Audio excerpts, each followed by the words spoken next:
अस्सलाम वालेकुम वरहमतुल्लाहि वबरकातुहू। इस वीडियो में मैं आपको बताऊंगा कि आप एनुअल प्रॉपर्टी रिटर्न कैसे फिल कर सकते हैं अपने मोबाइल फ़ोन से। ये सब जानने के लिए आप इस वीडियो को एंड तक देखें, और अगर आप इस चैनल पर फर्स्ट टाइम आए हैं तो इस चैनल को सब्सक्राइब कर लें, और आपने अभी तक इस चैनल को सब्सक्राइब नहीं किया है तो इस चैनल को सब्सक्राइब कर लें। बेल आइकन को दबाकर उस पर ऑल पे क्लिक करें, ताकि जब भी कोई मैं ऐसी technology related education video upload करूँ तो सबसे पहले आपको मिले। प्रॉपर्टी रिटर्न फिल करने के लिए आप सबसे पहले अपने मोबाइल फ़ोन से क्रोम ब्राउज़र ओपन कर लें। क्रोम ब्राउज़र ओपन करने के बाद आप गूगल में टाइप करेंगे प्रॉपर्टी रिटर्न। जैसे आप प्रॉपर्टी रिटर्न टाइप करेंगे, आप देखेंगे यहाँ पर आपके प्रॉपर्टी रिटर्न सिस्टम लिखा आ जाएगा सबसे टॉप पे। आप इस पर क्लिक करेंगे। इस पर क्लिक करने के बाद आप देखेंगे आपके पास प्रॉपर्टी रिटर्न सिस्टम की वेबसाइट ओपन हो जाएगी। अब आप यहाँ देखेंगे आपके पास यहाँ लिखा आ जाएगा प्रॉपर्टी रिटर्न सिस्टम, और आप यहाँ पर राइट साइड में देखेंगे 3 लाइंस बनी है। आप इस पर क्लिक करेंगे। जैसे ही आप इस पर क्लिक करेंगे, आप देखेंगे यहाँ पर आपके पास कुछ ऑप्शन आएंगे। आपने एम्प्लॉय लॉगिन पर क्लिक करना है। अगर आपने ऑलरेडी आपका अकाउंट PRS पे बना हुआ है तो आप एम्प्लॉय लॉगिन पर क्लिक करें, और अगर आपने इससे पहले प्रॉपर्टी रिटर्न नहीं भरा है तो आपने पहले एम्प्लॉय रजिस्ट्रेशन पर जाकर आप रजिस्ट्रेशन करनी है, और उसके बाद आपने प्रॉपर्टी रिटर्न फिल करनी है। अब ऑलरेडी मेरे पास यूज़र नेम पासवर्ड है तो मैं एम्प्लॉय लॉगिन पर क्लिक करूँगा। अप्लाई पर लॉगिन पर क्लिक करने के बाद आप देखेंगे यहाँ पर आपका यूज़र नेम CPIS नंबर पूछ रहा है। आपने CPIS नंबर डालना है यहाँ पे, और यहाँ पर आपने पासवर्ड जो डालना है, जो आपने रखा हुआ वो पासवर्ड आप यहाँ डालेंगे। उसके बाद आपने यहाँ पर कैप्चर डालना है। अब मैं यहाँ पर यूज़र नेम CPIS नंबर और पासवर्ड डाल लेता हूँ। ये सब डालने के बाद आप लॉगिन पर क्लिक करेंगे। अब मैं ये डाल लेता हूँ यहाँ। अब मैंने यहाँ पर यूज़र नेम CPIS नंबर डाल लिया है, पासवर्ड डाल लिया है और कैप्चर डाल लिया। ये सब डालने के बाद आप लॉगिन पर क्लिक करेंगे। अब मैं यहाँ पर लॉगिन पर क्लिक करूँगा। जैसे आप लॉगिन पर क्लिक करेंगे, आप देखेंगे आपके रजिस्टर नंबर पर OTP आएगा।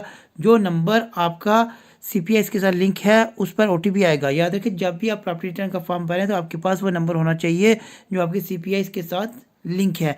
अब देखेंगे यहाँ पर मेरे पास OTP आ चुका है। यहाँ पर क्योंकि जो नंबर मेरा CPIS के साथ लिंक है वो इसी मोबाइल में है, तो इसलिए इस पर ये OTP आ चुका है। मैं यहाँ पर OTP डाल लेता हूँ। OTP डालने के बाद आप लॉगिन पर क्लिक करेंगे। अब मैं यहाँ पर OTP डाल लेता हूँ। अब OTP मैंने डाल लिया है। डालने के बाद लॉगिन पर क्लिक करना है। जैसे आप लॉगिन पर क्लिक करेंगे, आप देखेंगे आपके पास आपकी PRS की ID ओपन हो जाएगी, और यहाँ पर आपके पास यहाँ पर शो करेगा लास्ट ईयर जो आपने प्रॉपर्टी रिटर्न भरा था वो यहाँ पर आपके पास शो कर रहा है। आप देखेंगे यहाँ पर जो लास्ट ईयर यहाँ पर नोटिफिकेशन डेट आ रहा है कि नोटिफिकेशन डेट कब आई थी।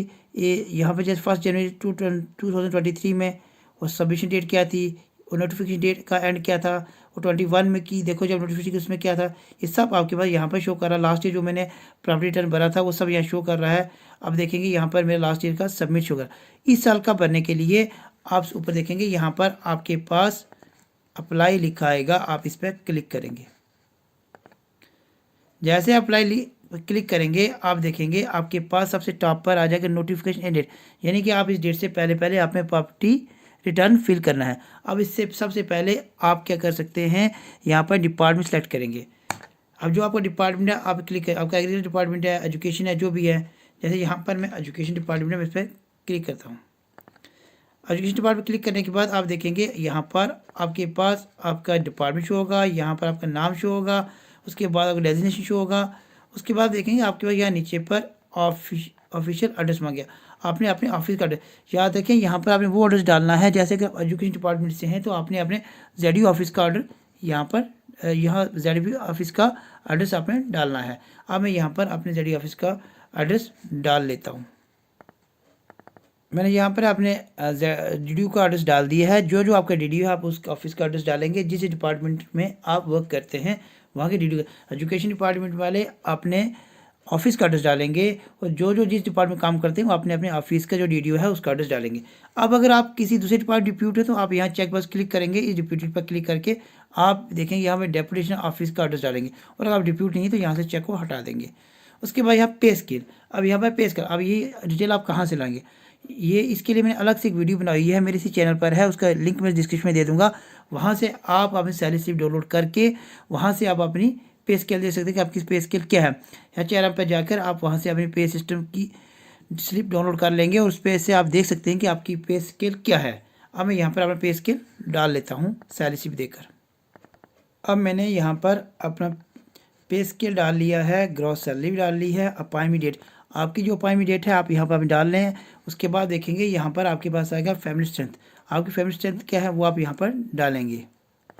फैमिली स्ट्रेंथ डालने के बाद आप देखेंगे यहाँ पर आएगा इन केस प्रॉपर्टी, अगर आपको प्रॉपर्टी जो है अपनी मदर फादर से मिली है इनहेरिटेंस में, तो आप यहाँ पर चेक बॉक्स पर क्लिक करके यहाँ चेक करेंगे, और अगर नहीं मिली है तो आप इसको चेक नहीं करेंगे। अब देखिए अगर आपको मिली है तो आप यहाँ पर लिखेंगे किससे मिली है, फादर से मदर से, फादर मदर का एड्रेस डालेंगे, वो काम क्या करते हैं ऑक्यूपेशन का डालेंगे।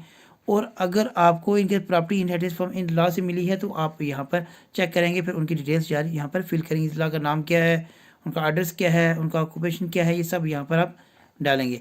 अब मुझे यहाँ पर मदर फादर से मिली है तो मैं उस पर क्लिक करूँगा और यहाँ पर आप डिटेल डालेंगे।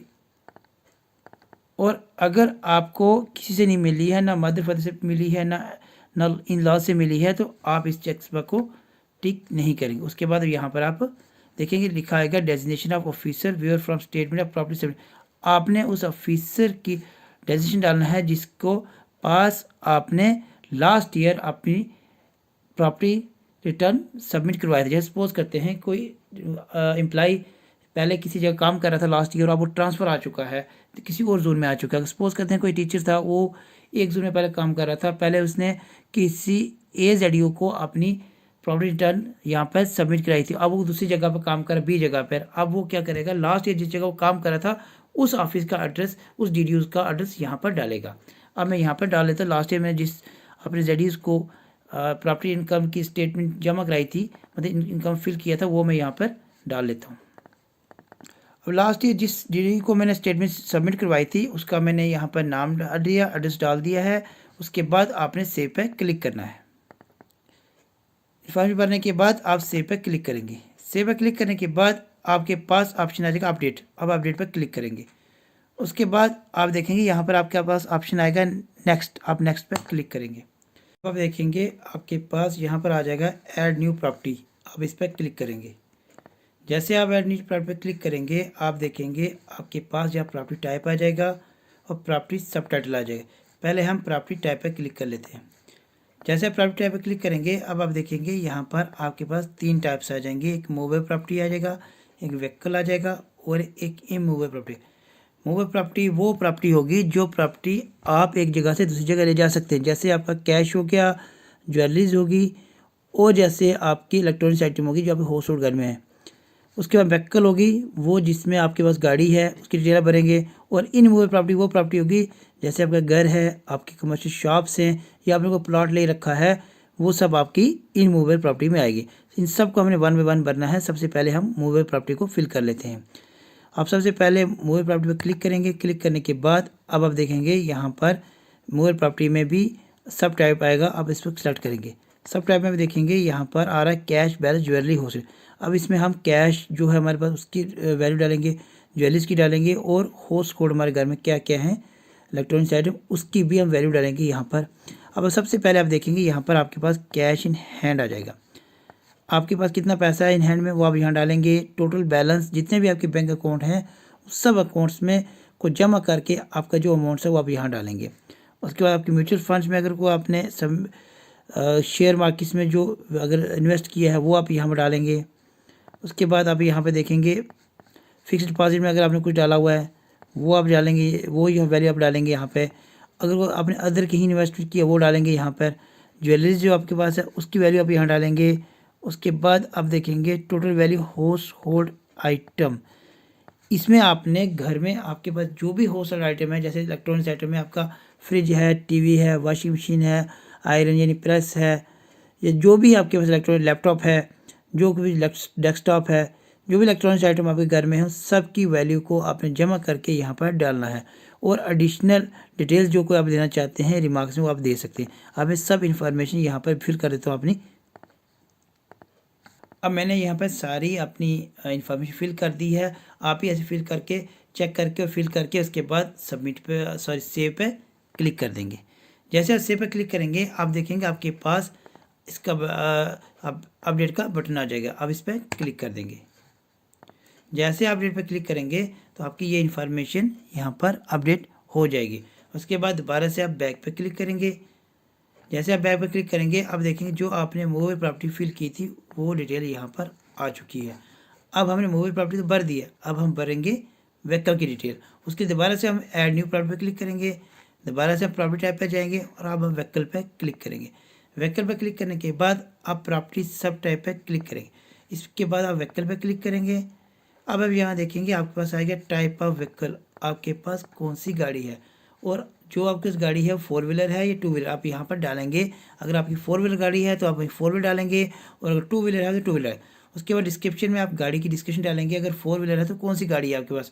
अगर 4 व्हीलर आपके पास अल्टो कार है या हुंडई की सेंट्रो है, कोई भी जो भी कार है आपके पास वो आप यहाँ डालेंगे। अगर 2 व्हीलर है तो मोटरसाइकिल कौन सा आपके पास, हीरो होंडा का कौन सा है, आपका ग्लैमर है, जो भी मोटरसाइकिल है जो भी है आपकी अपनी गाड़ी उसकी डिटेल आप यहाँ पर डिस्क्रिप्शन डालेंगे। उसका डेट एक्वायर्ड आपने कब खरीदी है गाड़ी, वो डेट आपकी कार की आरसी पे होगी या आपकी जो बाइक होगी उसके आरसी पे देखेंगे, वो आपने यहाँ पर आरसी से देखकर डालनी है।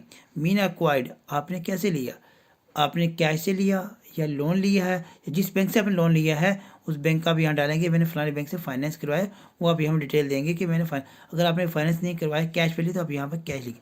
उसके कॉस्ट ऑफ इक्विपमेंट उसकी कीमत कितनी है वो आप यहाँ पर डालेंगे। मोड ऑफ इक्विपमेंट डालेंगे। उसके बाद डेट ऑफ आपने कब खरीदी वो आप यहाँ डेट डालेंगे। और फ्रॉम होम एक्वायर्ड आपने किससे ली, अगर आपने किसी सेकंड हैंड ली है तो उस आदमी का नाम डालेंगे जिससे आपने गाड़ी ली है।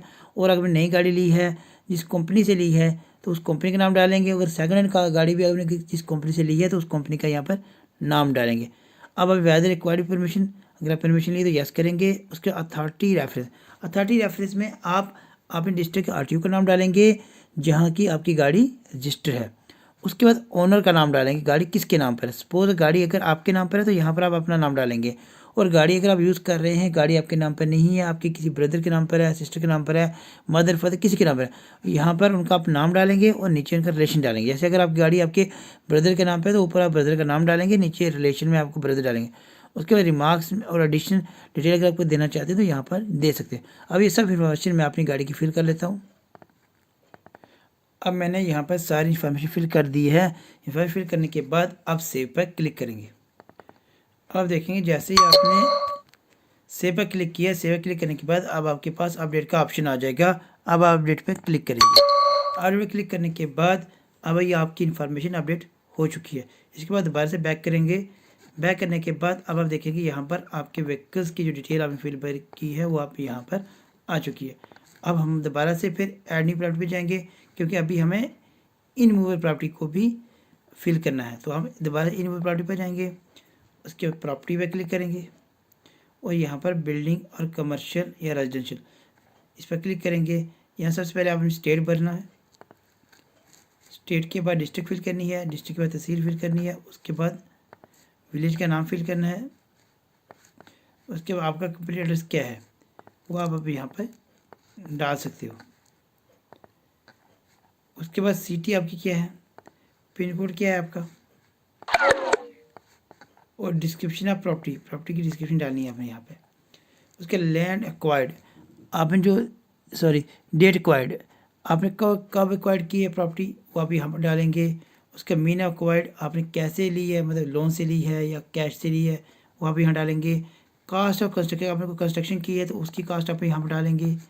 उसके बाद मोड ऑफ एक्विजिशन क्या है, उसके बाद डेट ऑफ एक्विजिशन क्या है, किस डेट के पास आपके पास प्रॉपर्टी आपके नाम पे करवाई है, और फ्रॉम होम कहाँ से आपने खरीदी है, एक्वायर की आपने वो भी है।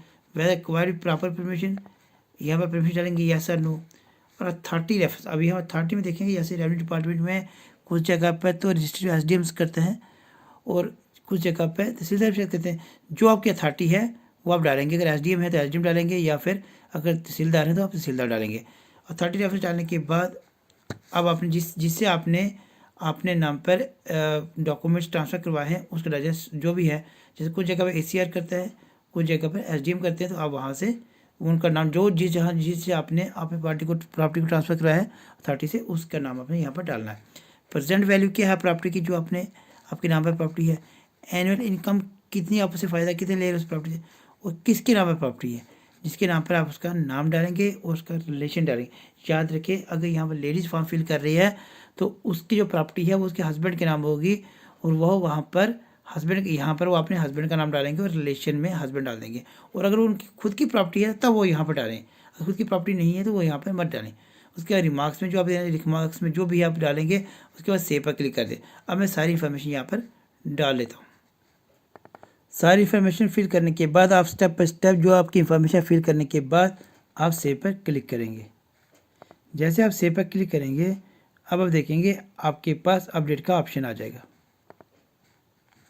अब देखिए यहाँ पर आपके पास अपडेट का ऑप्शन आ गया, आप अपडेट पर क्लिक करेंगे।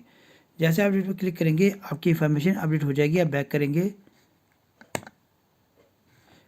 आप देखेंगे यहाँ पर आपके पास इमूवेबल प्रॉपर्टी भी आ गई है, व्हीकल की प्रॉपर्टी भी आ गई है।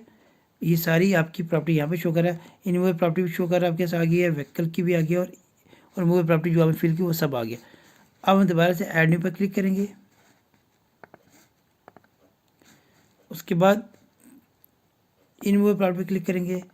फिर हम यहाँ पर लैंड पे जाएंगे। अगर हमारे पास लैंड है तो उसकी डिटेल हम यहाँ पर 1 बाय 1 फिल करेंगे, अगर नहीं है तो कुछ नहीं फिल करेंगे। उसके बाद अगर फिर दोबारा से हम ऐड पर क्लिक करेंगे, फिर दोबारा से इमूवेबल प्रॉपर्टी, फिर आप यहाँ पर एनी अदर, कोई अगर अदर इन्फॉर्मेशन आप देना चाहते हो तो आप यहाँ पर दे सकते हैं। उसके बाद अब देखेंगे, यहाँ बैक करेंगे।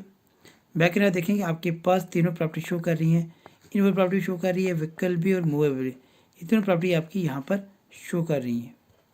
अगर इसको आप देखना चाहते हैं कि अभी क्या फिल की, तो आप इसको आगे करके यहाँ देख सकते हैं, और यहाँ एडिट करके इसको ठीक भी कर सकते हैं सबमिट करने से पहले।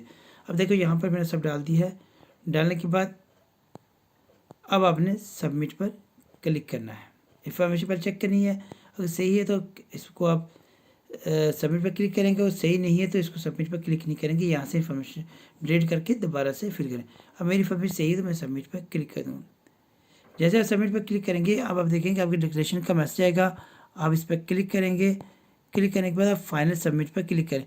देखो, फाइनल सबमिट करने से पहले आप इसको पढ़ लीजिएगा जो यहाँ पर लिखा हुआ है। उसके बाद फाइनल सबमिट क्लिक करेंगे। अब आपको ये पॉपअप आ जाएगा मैसेज कि are you sure want to submit this form after submission. ये कह रहा है कि आप श्योर है कि आप इसको जमा करना चाहते हैं। जैसे आप सबमिट करोगे आपका फॉर्म एडिट नहीं होगा, तो मुझे एडिट नहीं करना, तो मैं यहाँ से ओके करूँगा। ओके करने के बाद अब आप देखेंगे यहाँ पर आपकी जो प्रॉपर्टी रिटर्न है इस साल की वो फिल हो चुकी है। यहाँ जैसा आ चुका हो, अब यहाँ देखिए सबमिट होगा। देखो लास्ट ईयर की भी यहाँ सबमिट है, और उससे पहले का जो साल था उसकी यहाँ सबमिट है। तो हमारी यहाँ पर 2024 में जो मैंने अभी सबमिट किया अभी, तो ये जमा हो चुकी है। यही सब था इस वीडियो में। और ज़्यादा जानकारी के लिए आप इस चैनल को सब्सक्राइब करें। अस्सलाम वालेकुम वरहमतुल्लाहि वबरकातुहू।